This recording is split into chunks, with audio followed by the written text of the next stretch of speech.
All right, it's officially time. We are building the STI. So today is part one. Well, I don't even want to call it some parts because I don't know fully how this build's going to unfold. But today we're going to be disassembling a lot of the engine stuff. All of the simple stuff's going to be coming out.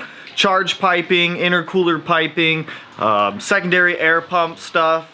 Ideally, the goal for today is to get the intake manifold off, as well as all of the exhaust components. I don't think I'm going to be able to hit that though, because I am going to have to edit this video. I have some other stuff I need to do. Also, don't be weirded out by the glasses. I do wear glasses and contacts all the time. Normally I'm wearing contacts, but beside the point. But goal for this, get everything out. Everything not needed, get it out. So the car is ready. It's ready to accept what we're going to do to it. Now, I do want to give a huge shout out to Surgeline Tuning. They're going to be the ones tuning the cars. They've been awesome to work with this entire time. If you are in the Pacific Northwest area, I do highly suggest you guys go through them for tuning. I've worked with them with multiple cars in the past. They've been incredibly awesome. They got me the base map for the car this morning, so once we get everything installed, we can get it fired up, make sure everything's operating mechanically sound and good. So that's super pumped to be able to get that base map in already. So with that being said, I want to kind of go over a game plan with you guys of what I'm planning on doing with this and how we're going to go about doing this as well. So one sec, let me flip this thing around real quick and we'll start talking about the engine. Side note, raining again in Washington. What a surprise. Jeez. Thought it was springtime. Anyways, going into this, so like I said, we're gonna start taking out some of the stuff that I know we're not gonna be needing. The ideal goal for today is to get that intake manifold out. We're gonna have to pull off the injectors, all this charge piping, intake track stuff. The battery's probably gonna have to come out. The one I'm not looking forward to is getting these stupid fuel covers out again. I don't know why I put those in there last time I put the injectors in the car, but I promise you, those stupid shields are not gonna go back on. So I'm gonna get going on this. I'm gonna start tearing apart a lot of the simple stuff. I'm gonna get the intake out of the car, the upper charge piping up here, I'm gonna get that out of the car as well, and some of the smaller stuff. I'm gonna start labeling all of these plugs too, so I know, like map sensor, it'll be like 1-1, 2-2, 3-3. So when it comes to labeling and disassembling your engine, I promise you, labeling things, it takes a little more time on the front end, but on the back end, it'll save you so much time when it comes to reassembly. Plus, since this is gonna be like a couple week event, it's really gonna help me put everything back together as it needs to. So with that, I'm gonna get this camera set up over here since it's like super wet out there. And I'm just gonna start pulling off some of the simple stuff. I'm not really gonna go over it with you guys. Like the intake's gonna come out, the charge piping, like I said. All of this easy, simple stuff I'm gonna start pulling out of the car so that way we can get down to this intake manifold to start getting that pulled off. So before I even start digging into all this stuff, I need to depressurize the fuel system. So what that is going to entail, set that guy over there. I need to pull this 15 amp fuse out of the fuse box. Now that's going to be for the fuel pump. So by pulling, hold up. So we got our 15 out right there. I'm gonna set this guy right there so I don't lose that fuse. So now that we have the fuel pump fuse out, I'm gonna go ahead, I'm gonna hop in the car, I'm gonna start it. It's gonna use all the fuel that's in the fuel lines, and what that's gonna do is it's gonna push all the pressure out of the lines and get all the fuel out, well, as much of the fuel out as possible, so that way when we go to disconnect some of these lines here in a little bit, it's not gonna start spraying fuel everywhere, which is something that we do not want to happen. So I'm gonna grab the keys here. Yeah, peep the candle. You guys like the candle for some reason. So we got the keys here. I'm gonna hop in the car. All right, I'm gonna go ahead and start it up. The fuel pump is not pressurizing behind me, which is good. The air suspension did freak out though. I'm gonna go ahead and start it and just let the car die. So make sure it's in neutral.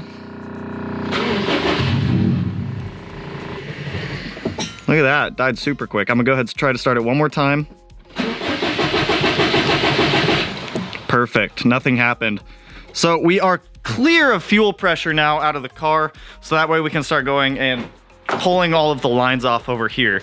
So I'm gonna go ahead, like I said, start pulling off this stuff, start getting down to those injectors, start pulling all of this crap out of the way here, so that way we can get to that intake manifold, start getting that out with the TGVs. It's gonna be a little bit of a pain with the alternator, the AC pump and everything right up here, but we're gonna do what we can. We're gonna start getting it out. So after I get the simple stuff out, we'll go over a game plan of how we're gonna tackle that intake manifold.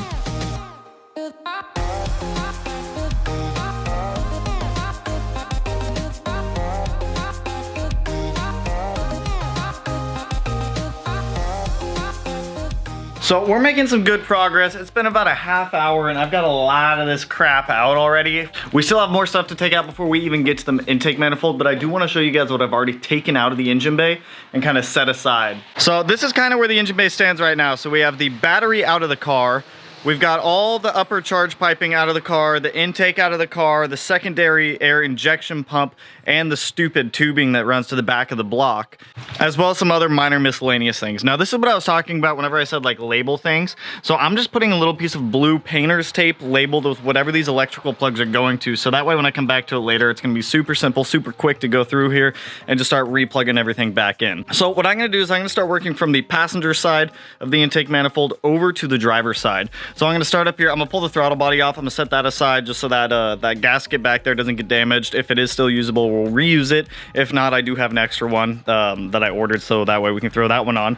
But I'm gonna go ahead. I'm gonna start down here, start disconnecting all of the fuel stuff for the injectors, the rails, the TGVs, get the turbo inlet unbolted off, continue moving across to the driver's side. Once I believe I have everything off, we'll do a re-sweep over it and make sure. So to start with, there's a couple of these like small Allen bolts holding this turbo inlet up to this pipe. Need to get that off. Need to actually undo the turbo inlet from the turbo itself. I need to get these stupid rails off. So once I get these off, I'm not gonna put these back on the car. I'm so tired of these things. I took them off and put them back on when I did the injectors last time on the car. Don't know why. I should have just left them off. There's one on the driver's side as well, and they're a huge pain to get to. I'm gonna get going on this. I'm gonna start, like I said, I'm gonna start going on the passenger side. Once I get going on the passenger side, we'll just move across to the driver's side.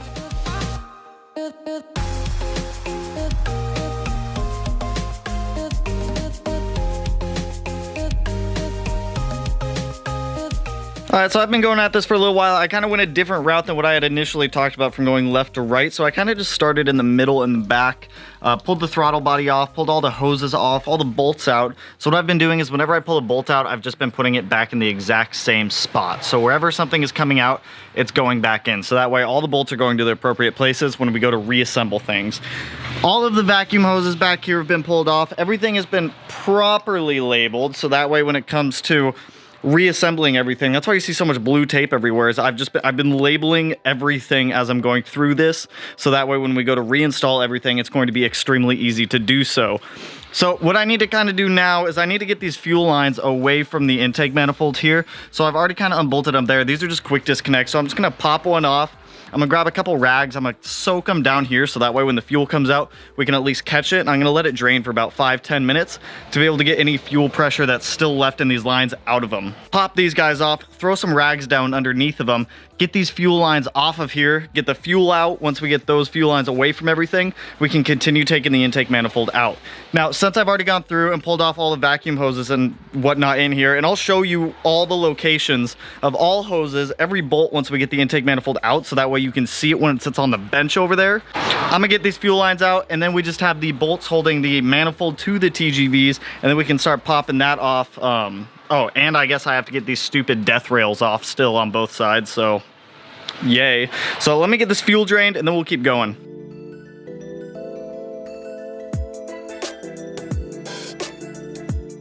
Okay, so I just got the fuel lines disconnected over here. I have them bundled up in this rag with a zip tie going around it. I just don't want fuel going everywhere, and if it is going to spill, at least it's going to be soaked up by the rag, trying to be somewhat safe when doing this. So we have the fuel lines disconnected. We have pretty much everything disconnected that I could visually see from the top. Now I'm going to go through, I'm going to start disconnecting all of these, like, the two, like, injector cover armor. I'm gonna call it armor because I guess it's like protecting the injectors. So I'm gonna go through, it's just a series of 12mm bolts. If you are doing the passenger side though, you are gonna have to disconnect to this one banjo bolt for the oil feed. It's very annoying. If you are gonna take that off, make sure you get it on all the way the first time. The first time that I took that off, I didn't put it all the way back on, didn't swap the crush washers, oil went everywhere. So if you are gonna pull that off to get these stupid shields off, make sure that you get new crush washers for that and that you torque it down to the appropriate torque setting. Now, when I put these on, as you can see, this one's kind of loose already. I didn't put all the bolts back in these because they're a huge pain. So I'm gonna go through, I'm gonna rip them off real quick. It's just a couple 12mm bolts going around these shields. I'm gonna get the passenger side and then the driver's side pulled off. Once we get to that point, I can start disconnecting the injectors, getting the injectors out, so that way we can just pull the TGVs and the intake manifold out all at once. My gosh, let me tell you guys now. This is, I mean, I already knew it was a pain, and it's been a little while since I've done this, but it's not enjoyable. These stupid injector brackets have 100% been the worst part of taking this off. So after I get the intake manifold off the car, I want to show you guys where those line up on here, but it's just been awful. But we're ready to take off the actual intake manifold. So I do want to go through this with you guys from right to left about what you need to take off and where everything is. So starting down here, you are going to have to pull off the fuel rail from the TGV, just a couple 12mm bolts, super easy. You've got two vacuum hoses up here. You need to undo the fuel lines from each other right there, so that way the intake manifold can come up and off. I do suggest taking off the throttle body so that way you don't damage anything. There are some hoses underneath the throttle body that you're going to have to take out, but once we get the intake manifold off, we can get it in some better light. I'll show you guys. You've got one 12mm bolt right under the intake manifold with a bracket that you need to take off. You've got one ground. You've got both of these guys here. You do need to take off the upper coolant reservoir. I just left it connected to the AOS and set it aside. And then you're also gonna have to do the same thing with the fuel line, or the fuel rails over on this side. So with that, the intake manifold is held to the TGVs with a series of 10mm bolts, as you can see going around it right there. I'm gonna get the intake manifold off before pulling off the TGVs, just because I wanna try to do this in pieces, so that way I'm not missing anything, pulling on anything that you know, shouldn't or doesn't need to be pulled on. I'm gonna start pulling off all of the 10mm bolts. I believe there is 1, 2, 3, 4, 5, 6. There looks like there's about 6 on each side of the intake manifold here. So I'm gonna get going on pulling this guy off. Once we get the intake manifold off, we'll pull off the TGVs. And then I think that'll be the stopping point for the day, because we have a lot of stuff going on in here.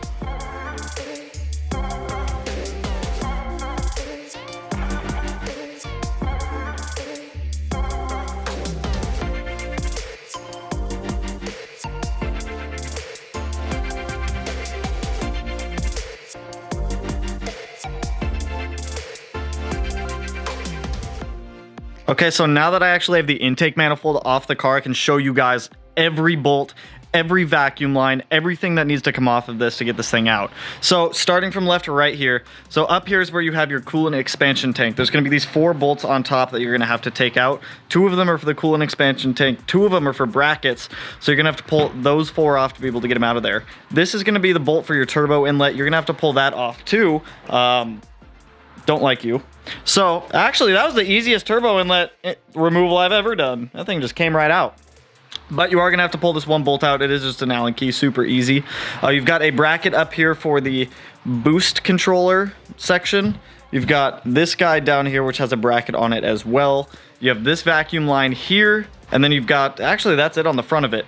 Now over here on this would be the passenger side. So over here you're gonna have these bolts up here. These are gonna be for your fuel rails, or your fuel lines, the OE fuel setup. Not too bad, just unbolt them, get them out of the way. Now here's where things got a lot more difficult when it came to removing this. On the bottom of the intake manifold, you have 4 bolts that go across it. This is where the OE fuel lines kind of run across. These were the biggest pain to get off. I don't know why these were engineered like this, but they all bolted right up to the bottom of the intake manifold. 2 of them are 10mm, 2 of them are 12mm. Huge pain. And then lastly, you also have just these couple hoses down here on the bottom to pull off. Incredibly easy. And then flipping it over to the back side. So this is where your throttle body would sit. These are those 2 hoses that I was just talking about. And then over here you also have 2 more. My boost gauge is reading off of this lower one. This top one went to the brake booster. So intake manifold, that's really going to be everything that you're going to have to take off when it comes to getting this out. It was incredibly difficult. There was no way I was going to be able to show you guys with this installed on the car. Now when it came to taking the TGVs out, these were a little more of a pain. So I pulled the injectors out before pulling the TGVs out because I didn't want to damage the injectors. So these are my ID 1050s, well, they're the Cobb 1050s, but they're the exact same injector. Now, when it came to the TGVs, you're gonna have to unbolt the motors from them here. These 2 bolts right here where your fuel rails are gonna bolt up, you're gonna have to undo those. Those are both 12mm. Your injectors sit right in here. They just seat right in. You can just pull them right out after you get the fuel rail off. Now, that's really it for all you had to take off to get these out. But these top bolts is how the actual TGV bolted up to the car. So if you look inside of the TGVs, you can see those butterfly valves. These are why people always do TGV deletes. It allows a lot more airflow to be able to get through these. So glad we got these out. And then the OE fuel system down here is just a whole bunch of line. This was what was bolted to the bottom of the intake manifold. It was a huge pain, as you can see on those tabs, so just ripped it right off. All right, guys, so that's really gonna cover it for taking out all of this stuff. My buddy Cameron showed up, as well as Melanie came out of the house too, so I'm not alone today. I'm not alone for once. So, oh, I hit the hood. So with that, like I said, tomorrow I'm gonna start pulling off all of the exhaust components on the car, so that way we can get the turbo off the car and start comparing it to that FP Blue when we get the FP Blue later this week. So super excited to keep going on the Subaru build. It's gonna be great. Like I said, I did get the base map from the tuner today, so once we get all the parts actually on the car, we can start it up, see if everything is mechanically okay, no fuel leaks or anything like that. So I know it's been a couple months in the making of getting to do all of this stuff on the car, so I'm glad it's finally time, and we're gonna keep pushing through all of the disassembly stuff and then getting back into the reassembly stuff of everything like that. And of course, I will show you guys the installs of everything as we're going through them and the disassembly process for a lot of the stuff that we're gonna be pulling off the car. When it comes to some of the exhaust stuff tomorrow, it's gonna be kind of not as detailed because it's exhaust components. You just unbolt, pull it out. But I will show you guys the differences of everything as we're going through it as well. But with that, you know what to do. If you like the video, go ahead, hit that little thumbs up and turn it blue like the Subaru. And if you're not already subscribed to the channel, which you should be, because there's a lot of good stuff coming up and you don't want to miss any of the tunes, go ahead, do that up in this top right corner this evening, afternoon, morning. I don't know where you are. But with that, I will catch you guys in the next one. Peace out, homies.